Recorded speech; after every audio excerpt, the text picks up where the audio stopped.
एक शाम प्राची टीवी पर सीरियल देख रही होती है। तभी उसकी सास वहाँ आती है। अरे सीरियल में तो ऐसे मग्न है जैसे आज रात का खाना पड़ोसी आकर बनाएंगे। मुझे पता ही नहीं था आपने अपने बेटे की शादी पड़ोस में भी की हुई है। हैं? मतलब? मतलब इस घर में सारा काम बहू ही करती है, आप तो सिर्फ खर्राटे मारती हैं। अच्छा जी, फिलहाल तो तुम आराम फरमा रही हो, चलो जाओ, ये मेरे टीवी देखने का समय है। आहा, इसीलिए मुझे भगाया जा रहा है। सॉरी, अब तो बिल्कुल नहीं जाऊंगी। प्राची की इस बात पर दोनों सास बहू के बीच टीवी रिमोट के पीछे बच्चों जैसे छीना झपटी शुरू हो जाती है, जिसके बीच श्लोक भी काम से घर वापस आ जाता है। हाँ, आज मेरी चूहे बिल्ली की जोड़ी किस बात पर झगड़ रही है? अरे तेरे बीवी मुझे टीवी ही नहीं देखने दे रही। अरे तुम्हारी मम्मी मुझे खाना बनाने के लिए फोर्स कर रही है। अरे वाह, ऐसे बेतुके रीजन पर तो बच्चे भी झगड़ा नहीं करते।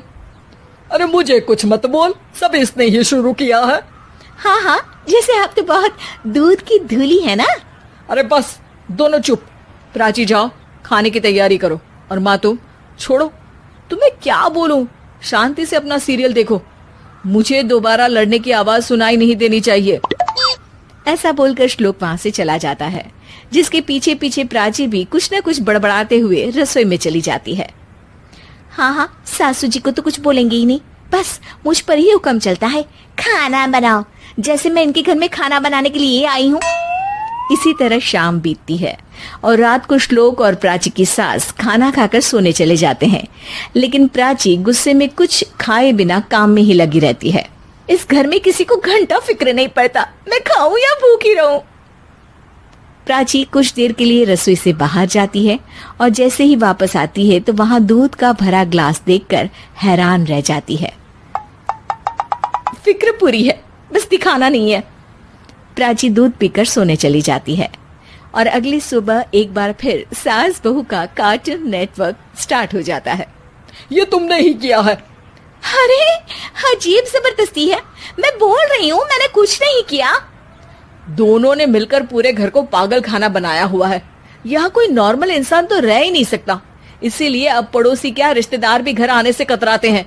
और सुन बेटे, तू भी चंगा, तेरी माँ भी चंगी, तेरी बीवी भी चंगी, रिश्तेदार। हाँ जी, आपको नहीं पता क्या, गंगाधर ही शक्तिमान है, रिश्तेदार ही। हाँ हाँ, बस समझ गया। कभी जानवरों जैसे लड़ेंगी तो कभी जुगलबंदी करेंगी। भाई मैं आप दोनों के बीच में नहीं फंसना चाहता। सास बहू की इस मन मौजी जोड़ी से परेशान होकर श्लोक अपना सिर खुजलाता वहां से चला जाता है। चलो अब मैं भी कीर्तन में जा रही हूँ। इस पर जैसे ही सास कमरे में अपना पर्स लेने जाती है तो वहां नाश्ते की प्लेट रखी देख मुस्कुराने लगती है और नाश्ता करके घर से बाहर निकलते हुए कुछ पैसे टेबल पर रख जाती है, जिसके कुछ देर बाद सिलेंडर वाला घर आता है। ओ मुरी मैया, मैं सिलेंडर के बारे में तो बिल्कुल भूल ही गई थी।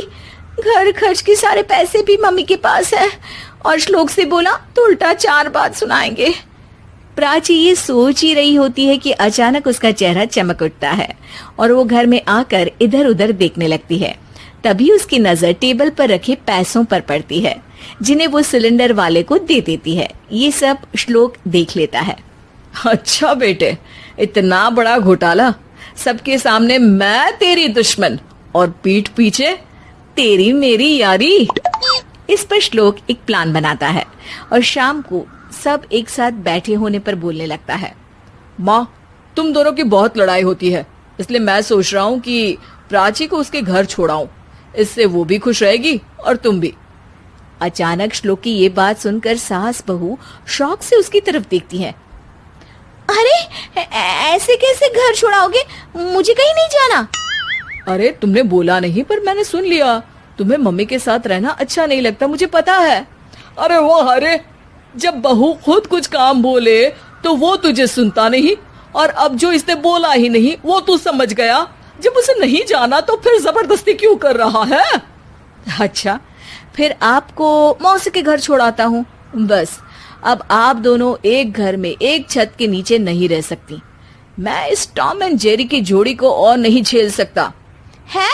ऐसे कैसे नहीं रह सकते? तुम्हें इतनी दिक्कत है तो तुम्हारा बोरिया बिस्तर पैक कर देती हूँ, लेकिन मम्मी जी कहीं नहीं जाएंगी। बिल्कुल यही सुनना था मुझे। अगर दोनों में इतना ही प्यार है फिर हर वक्त ये लड़ाई का नाटक क्यों करती हो? देखा मैंने कैसे माँ किचन में दूध रखती है और तुम उनके लिए कमरे में नाश्ता रखती हो, और कैसे वो पहले ही तुम्हारी दिक्कत समझकर घर में पैसे रखकर बाहर जाती है। अरे भाई, इतना ड्रामा तो डेली सोप में भी नहीं होता जितना तुम दोनों ने इस घर में फैलाया हुआ है। तू हमें टॉम एंड जेरी बोलता है ना, तो याद कर वो दोनों भी एक दूसरे को बाहर वालों की बुरी नजर से बचाने के लिए हमेशा सबके सामने लड़ते थे, लेकिन अकेले में दिक्कत के समय मदद भी तो करते थे। बस हमारा रिश्ता भी कुछ ऐसा ही है। और वैसे भी अगर सास बहू में तू मैं नहीं होती तो दुनिया वालों को कहानियां कैसे मिलेंगी?